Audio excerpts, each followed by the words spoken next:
3.5 মাস পর ফের বৈঠকে বিরোধী ইন্ডিয়া জোট। সেমিফাইনালে হোঁচট খেয়ে ফাইনালের প্রস্তুতিতে এই মুহূর্তে একেবারে বিরোধীরা। উত্তাল সংসদ, সাসপেনশন ইস্যুতে একজোট হওয়ার চেষ্টা। ইন্ডিয়া বৈঠকে ঐক্যমত্য কি সম্ভব? এই প্রশ্নেরই উত্তর খুঁজব। জ্যোতির্ময়, এমন একটা আবহে আজকের এই বৈঠক হতে চলেছে যেখানে আমরা দেখছি যে কংগ্রেস খুব একটা আপার হ্যান্ড নেওয়ার মতন পরিস্থিতিতে নেই, যেটা মুম্বাইয়ের বৈঠকে তারা ছিল, কারণ সদ্য কর্ণাটকে জয় পেয়েছিল তারা। এখন এই হিন্দি বলয় মুখ থুবড়ে পড়ার পর বিরোধী মানে এই ইন্ডিয়া জোটের যে শরিক দলগুলো তারা গলার স্বর চড়াচ্ছে এবং নিশ্চয়ই এর একটা প্রতিফলন আজকের বৈঠকে পড়তে চলেছে। ঠিক কি হতে পারে, কি সিদ্ধান্ত হতে পারে আজকের বৈঠক থেকে?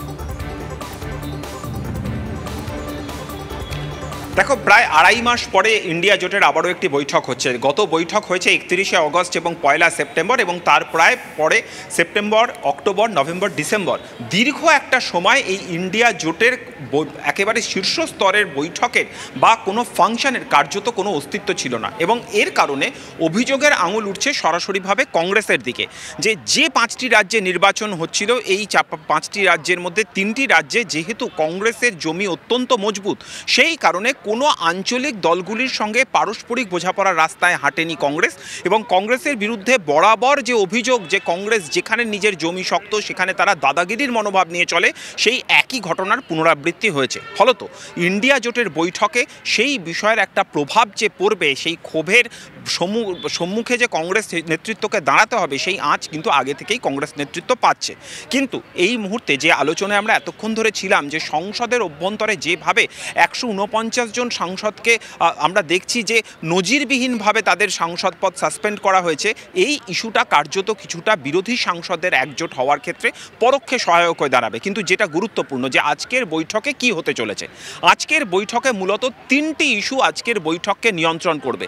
প্রথম ইস্যু অবশ্যই বিজেপিকে হারানো এই মুহূর্তে বিরোধী দলগুলোর কার্যত মরিয়া চেষ্টা। তার কারণ বিজেপি যেভাবে সারা দেশে নিজের আধিপত্য ক্রমশ বাড়াচ্ছে, তাতে শুধুমাত্র নির্বাচনে ভরাডুবি নয়, সাংগঠনিকভাবে অস্তিত্বের সংকটে ভুগতে শুরু করেছে কংগ্রেস সহ একাধিক আঞ্চলিক দল। ফলত সেক্ষেত্রে ঐক্যবদ্ধভাবে তারা বিজেপিকে হারাতে প্রত্যেকেই কার্যত মরিয়া। কিন্তু এর পাশাপাশি তৃণমূল, জেডিইউ, আরজেডির মতো দল, সমাজবাদী পার্টির মতো দল, তাদের আরেকটা অভ্যন্তরীণ আন্ডারকারেন্ট এক্ষেত্রে রয়েছে, চোরাস্রোত রয়েছে এই ইন্ডিয়া জোটের অভ্যন্তরে। জ্যোতির্ময়, এরকম একটা অবস্থায় আমরা গতকালই দেখলাম যে জোটের যোগ্য মুখ মমতা বন্দ্যোপাধ্যায় এটা সওয়াল করছেন কুণাল ঘোষ, তৃণমূল কংগ্রেস, কোথাও একটা প্রেশার পলিটিক্স।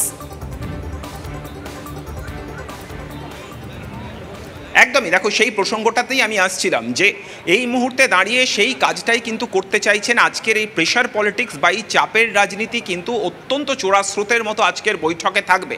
কংগ্রেস তারা এই 3টি রাজ্যে জিততে পারেন। অপর দিক থেকে মমতা বন্দ্যোপাধ্যায় তিনি আজকের বৈঠকে দাবি করতেই পারেন যে তৃণমূল কংগ্রেসের পরে একমাত্র দল যার সংসদের অভ্যন্তরে প্রতিনিধিত্বের ভিত্তিতে সব থেকে বৃহত্তম বিরোধী দল কংগ্রেসের পরবর্তী ক্ষেত্রে, এবং যারা বারবার ধরে বাংলার মাটিকে সব মিলিয়ে আজকের জোটের এই বৈঠক থেকে কি উঠে আসে অত্যন্ত গুরুত্বপূর্ণ। আজকের এই বৈঠক অবশ্যই আমাদের নজর থাকবে, বিকেল 3টে হবে এই বৈঠক অশোকা হোটেলে। সমস্ত খবর আপনাদেরকে আমরা দিতে থাকবো।